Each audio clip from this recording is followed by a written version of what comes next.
Girlfriend showed extreme rudeness and intolerance towards an elderly woman on a flight, causing a major conflict between us. Me, 28M, and my girlfriend, 27F, were on a 7-hour flight and an old, about 80 or so, lady sat in the L seat in our row.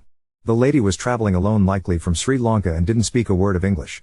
It was clear that she was a bit confused, as it seemed to be one of her first flights. My girlfriend sat next to her and I sat in the window seat.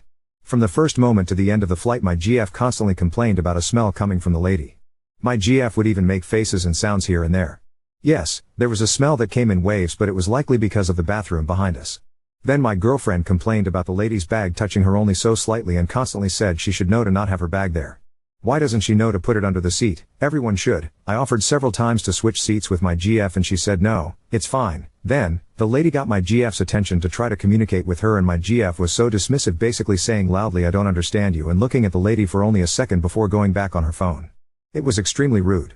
I tried to signal to the lady that we couldn't understand her language and she should speak English/French to us or to the flight staff. The lady wanted help opening up her seat's tray, so she tapped my GF's shoulder. My GF leaned away slightly and looked at me, saying she touched me. Why is she touching me? I looked at the lady and helped her with her tray. Later on, the lady tapped my GF's shoulder again so she can get help opening up her water bottle. My GF basically threw a tantrum and cried, saying she touched me again. I can't do this. This is a horror flight. I am not a nurse. Granted, my GF was trying to sleep at the time and had her eyes closed, but I thought it's such a childlike reaction from a grown person. I get that the lady is annoying. But she is elderly, traveling alone, and has a different background than us, so I gave her the benefit of the doubt.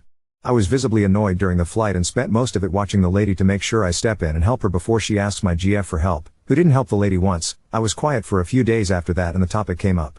I told my GF that I wasn't mad at all, but it was the saddest and most I've been turned off by her. For context, I grew up in a small, poor African town, and that lady reminded me of my grandmothers and great aunts, so I took the entire thing personally. After a back and forth, out of frustration, I also called my GF an entitled white woman, a Karen, and said that if the lady was white, she would have helped her out and thought the whole thing was cute. This obviously wasn't received well, but I know it to be true given other comments she made in other contexts. She also thinks of herself as a progressive, so although it was harsh of me to say so, she needs to see it from my perspective. She was upset and said that I am insensitive and that the lady was being objectively annoying and invading her space. She also said that no one should call their partner a Karen, as it's a sexist and racist term. Anyway, we haven't talked since, and I don't intend to apologize or yield on that comment.